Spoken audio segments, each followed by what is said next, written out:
अगर हमें संत मिल जाएं तो हमारा कल्याण हो जाए। अगर संत तो केवल वेश मात्र से बात नहीं बनेगी, वेश मात्र से बात नहीं बनेगी।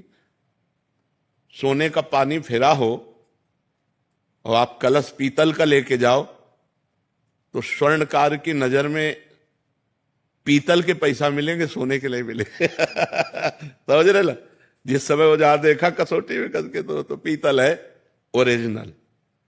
भगवान के मार्ग में चलने वाला शुद्ध संत मिल जाए तो हमारा कल्याण हो जाएगा।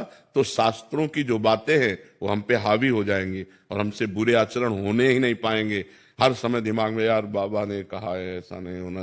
वो बाबा सामने दिखाई देंगे और वो बात सामने दिखाई देगी और आपके आचरण बदलना शुरू हो जाएंगे। तो हम ये कहते कि जैसे जैसे कलयुग आएगा वैसे वैसे एक घाटा हो जाएगा, संत मिलना मुश्किल हो जाएंगे। संतों का अभी बहुत घाटा है, संत मिलना बहुत घाटे का सौदा है। हमारे बड़े बड़े संत अंतर्ध्यान हो गए ब्रज में, जो रात दिन भजन करने वाले, किसी से कोई मतलब नहीं रहने वाले, अंतर्ध्यान हो गए। बड़े बड़े जो जैसे श्री स्वामी राम सुखदास जी, निष्काम संत, लाखों लोगों को गीता जी का निष्काम भाव से, केवल निष्काम धर्म भगवान का, तो ऐसे संत अंतर्ध्यान हो गए। अब बड़ा घाटा है अपने को, हम भारतवासियों को बहुत घाटा है। जब बड़े बड़े संत अंतर्ध्यान हो गए तो फिर हम किससे सच्चा ज्ञान प्राप्त कर पाए? देखो पुराने ऋषि परंपरा को देखो, ऋषियों के पास गृहस्थ जाते थे, कुछ फल फूल दूर्वांकुर अर्पित किए और वो उपदेश किए और उनका कल्याण हुआ।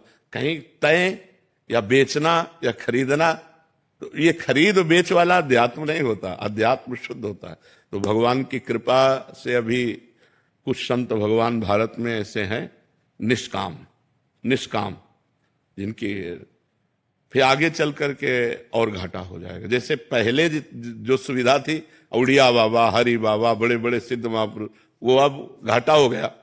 अभी जो 2 4 10 15 जो भी ऐसे अंगुलियों में गिने जा सकते हैं, ऐसा नहीं कि भीड़ मिले, अंगुलियों में गिने जा सकते हैं, वो आगे चलकर वो भी घाटा हो जाएगा, घाटा हो जाएगा।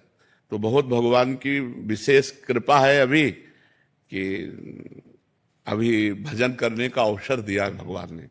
भजन कर लो, नहीं तो कलयुग का इतना प्रचंड तांडव अब देखो बढ़ने लगा है। मतलब जहां सुरक्षा थी वहां शोषण वृत्ति आने लगी है। पति पत्नी के संबंधों में बहुत ही विकार आ गए हैं, पुत्र माता पिता इनके संबंधों में विकार आ गए हैं, गुरु शिष्य इनके संबंधों में विकार आ गए। कलयुग का प्रभाव बढ़ रहा है ना, तो ये आगे चलकर और होगा। तो भजन कहाँ होगा, धर्म कहाँ होगा? धर्म तो बर्दाश्त करने से होता है, जो सहनशील होता है तभी धर्म में चल पाता है।